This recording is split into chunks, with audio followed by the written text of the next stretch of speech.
zdravím našich divákov, sedím tu teraz s Thundercatom, sme na Red Bull Music Academy.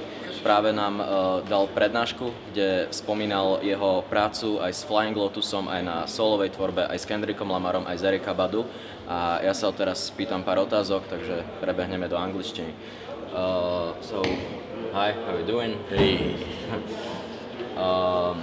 My first question will be, I've learned in your lecture that you have been playing bass since you were 4 years old. Mm-hmm. And I've been wondering, is there any particular musician that served as a role model throughout your whole career up to now? Yep, Stanley Clarke. Stanley Clarke, mm-hmm. Yeah. And how big was the role of your parents, who are also musicians, in your evolving? Very, very important, you know, because their open-mindedness allowed me to be very creative, you know, and they didn't. There was nothing they told me that I couldn't do. Yeah. You know, more encouragement. You know? Do you see the difference between the people that are not from musical families and they are kind of rebelling against their parents, mm-hmm. which is maybe?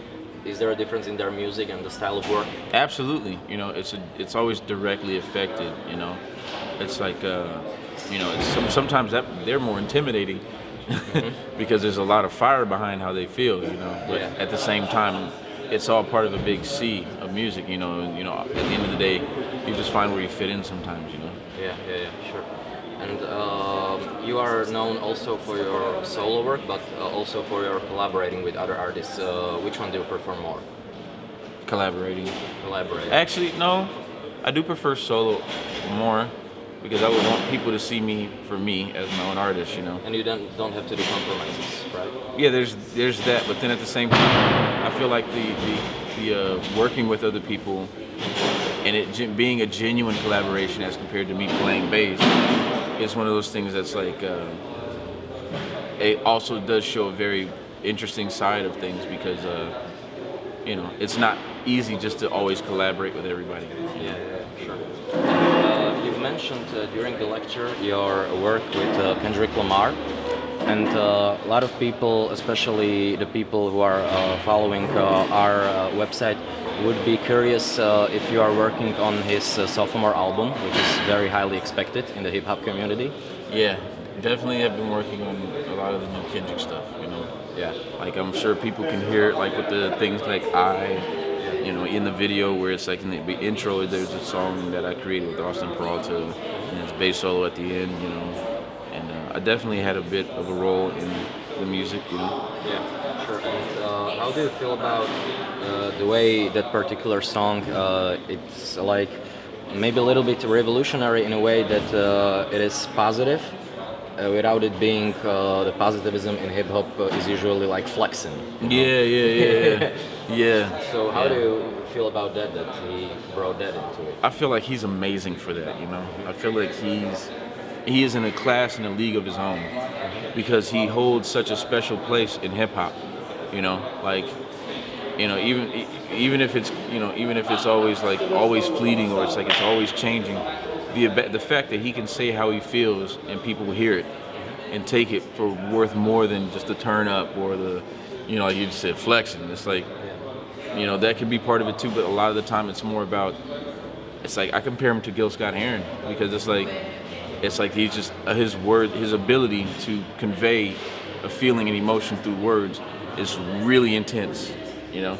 Sure. And it's intimidating a lot, you know. And it's like imagine like the Control verse, like that just scared the shit out of everybody. It was and nobody responded because it was like you can't really respond to it because it's like he's just very well-rounded. But it wasn't a diss though, like straight up. It wasn't. Like, if you know better, you know it wasn't a diss. It was his ability, you know. And one of the people he mentioned on the track was Drake. You've mentioned that you would love to collaborate with him. What's special about Drake to you? He's just really musical, you know. He's really musical, and I really appreciate that more than anything, you know. Even from when the sound was unpolished to where it's polished now or whatever, it's like he's just genuinely a musical cat, I feel, you know. And I like being around cats like that, you know.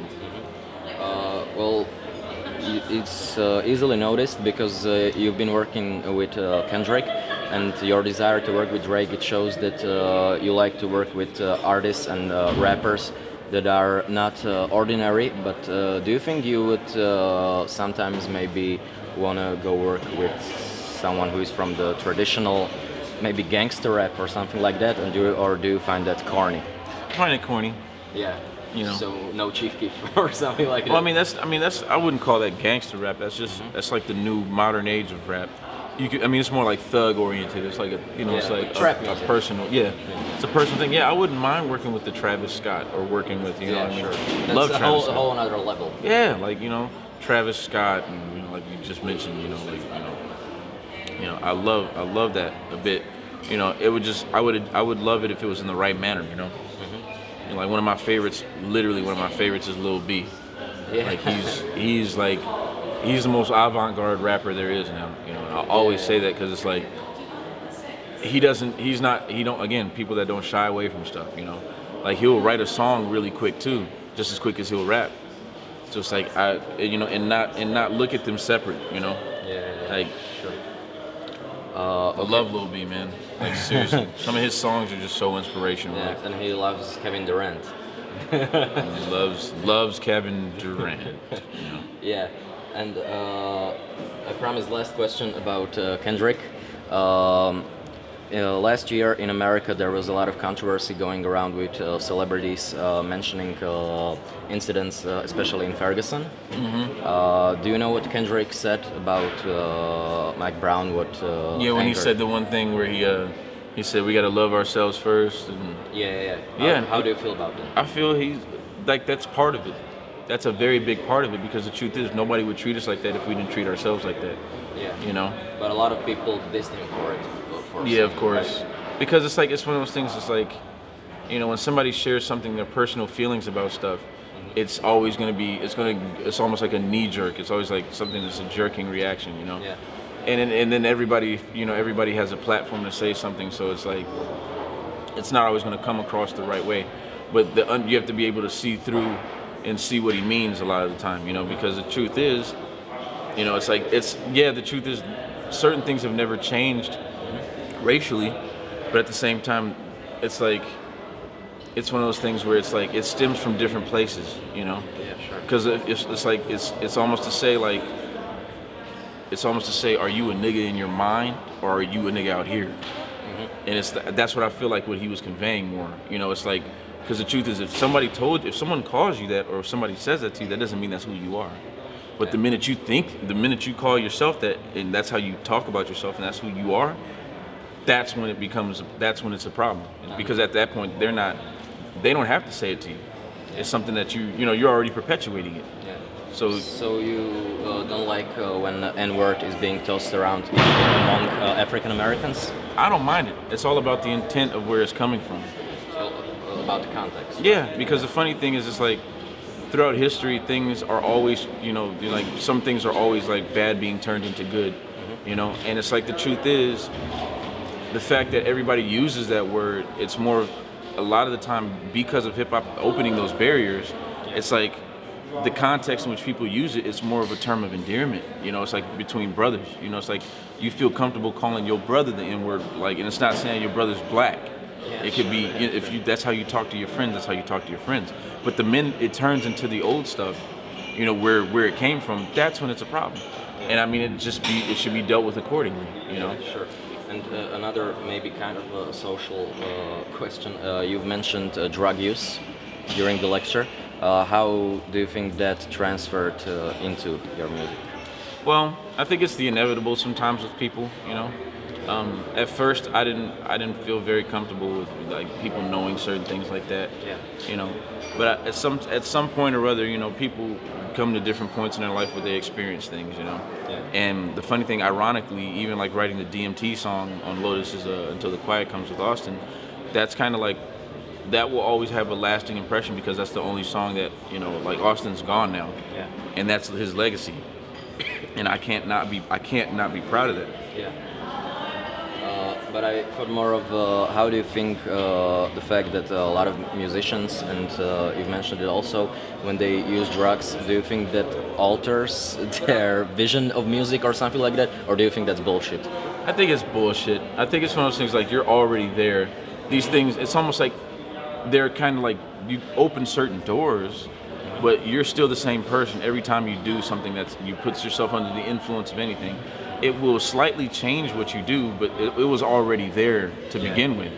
You know, you just didn't know it was there.